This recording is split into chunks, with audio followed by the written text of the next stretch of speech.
Assalamualaikum warahmatullahi wabarakatuh. Perkenalkan, nama saya Redifa Fadilah, NIM 23002125. Pada kesempatan kali ini saya akan membahas tentang komunikasi efektif. Yang pertama yaitu bentuk komunikasi efektif. Ada beberapa macam bentuk komunikasi efektif. Yang pertama yaitu komunikasi formal dan informal. Komunikasi formal adalah komunikasi yang timbul melalui garis-garis kekuasaan yang dibuat oleh manajemen. Garis-garis ini merupakan sistem syaraf organisasi yang diberikan melalui prosedur dan praktek. Komunikasi formal biasanya diperuntukkan bagi atasan terhadap bawahan atau dalam pendidikan, murid kepada kepala sekolah atau guru. Sedangkan komunikasi informal adalah kebalikan dari komunikasi formal. Komunikasi ini terjadi secara tidak sengaja karena adanya persamaan perasaan, kebutuhan, tugas, maupun kewajiban seseorang. Pada dasarnya, komunikasi informal ini tidak terikat oleh tempat dan waktu. Dalam komunikasi informal tidak terdapat hierarki strukturalnya.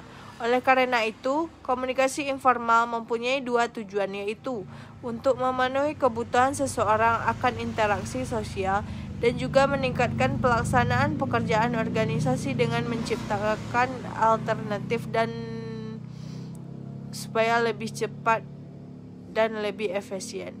Yang kedua yaitu komunikasi tertulis dan lisan. Komunikasi tertulis dan lisan mempunyai ciri-ciri yang menguntungkan atau kebaikan dan tidak atau keburukannya. Jadi keduanya sering sama-sama digunakan untuk saling melengkapi.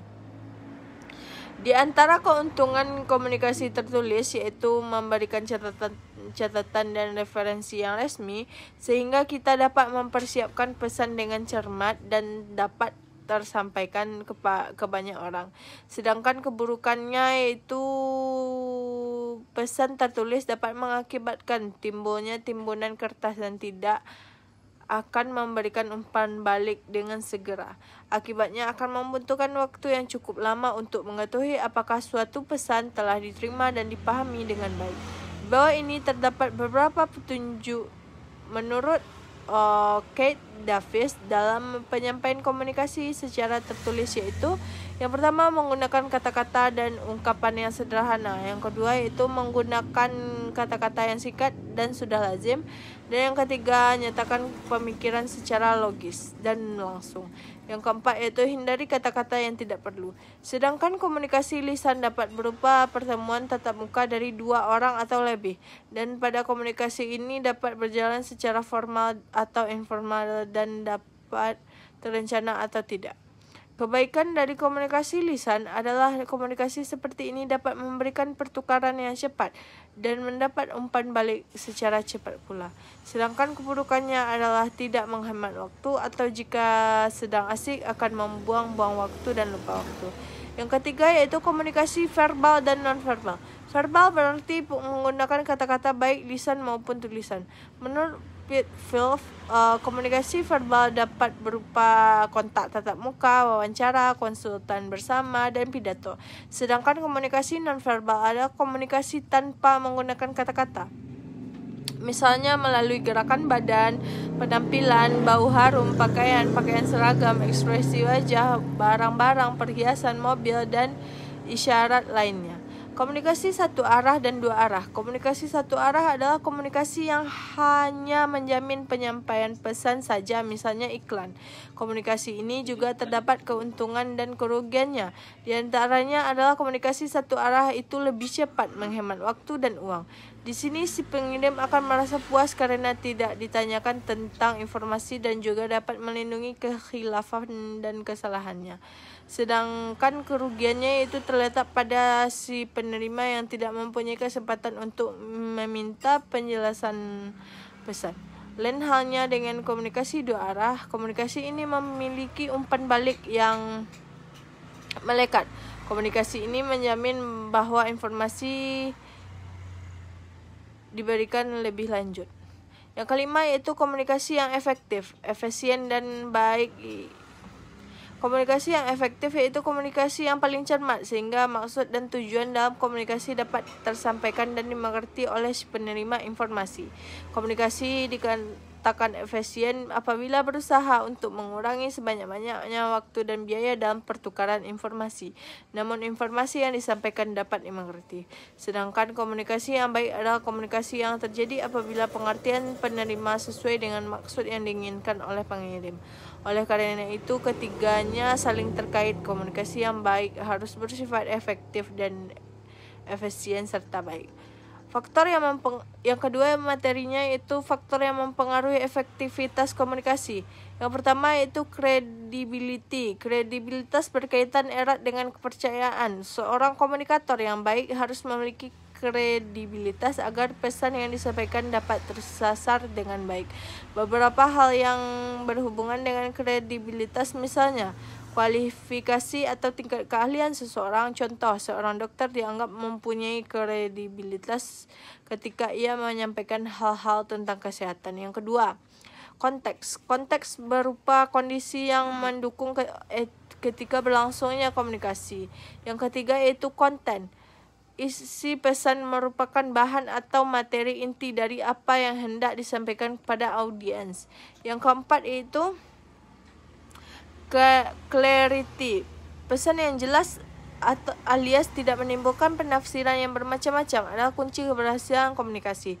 Kejelasan informasi adalah hal penting yang bisa mengurangi dan menghindari risiko kesalahpahaman pada komunikan. Yang kelima yaitu continuity dan konsistensi. Agar komunikasi berhasil, maka pesan atau informasi perlu disampaikan secara berkesinambungan atau continue. Misalnya, pesan pemerintah yang menganjurkan masyarakat untuk menggunakan kendaraan umum dibandingkan kendaraan pribadi harus selalu disampaikan melalui berbagai media secara terus-menerus supaya pesan itu dapat tertanam dan dalam benak dan mempengaruhi perilaku masyarakat. Yang keenam yaitu capability of audiency, yang artinya komunikasi dapat dikatakan berhasil apabila sang penerima pesan memahami dan melakukan apa yang terdapat pada isi pesan. Dalam hal ini, tingkat pemahaman seorang bisa berbeda-beda tergantung beberapa faktor. Contohnya latar belakang pendidikan, usia, ataupun status sosial. Yang ketujuh yaitu channel of distribution. Selain berbicara secara langsung kepada audiens, ada cara lain untuk berkomunikasi, yaitu menggunakan media. Bentuk-bentuk media komunikasi yang biasa digunakan saat ini adalah media cetak ataupun elektronik.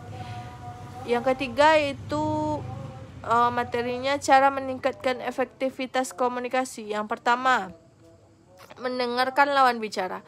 Dan berkomunikasi kita memang diperkenankan untuk mengutarakan pendapat. Namun bukan berarti kita tidak membiarkan lawan bicara untuk mengutarakan pendapatnya. Terkadang mendengarkan lawan bicara juga penting. Akan dipandang sebagai sosok egois karena hanya fokus terhadap diri sendiri. Izinkan pihak lain untuk berbicara dan menjadi pendengar yang baik. Sikap tersebut sangat dibutuhkan saat sedang berada di lingkungan kerja yang sifatnya formal. Yang kedua yaitu mengajukan pertanyaan. Komunikasi yang efektif juga memerlukan tanggapan dari pihak lain. Pernyataan yang telah disampaikan oleh lawan bicara memerlukan tanggapan. Bisa dengan mengajukan pertanyaan jika terdapat pernyataan tidak dimengerti atau mengutarakan tanggapan.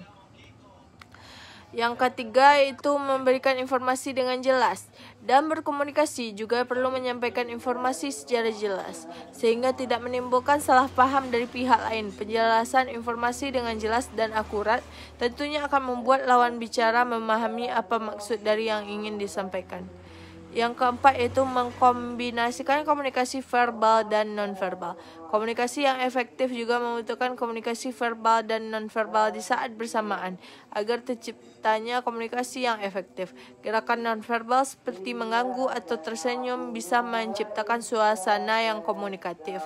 Ditambah lagi gerakan verbal, yaitu melalui penyampaian informasi atau tanggapan secara jelas Anda memberikan kepada lawan bicara. Baiklah, hanya itu yang dapat saya sampaikan. Sekian dari saya. Assalamualaikum warahmatullahi wabarakatuh.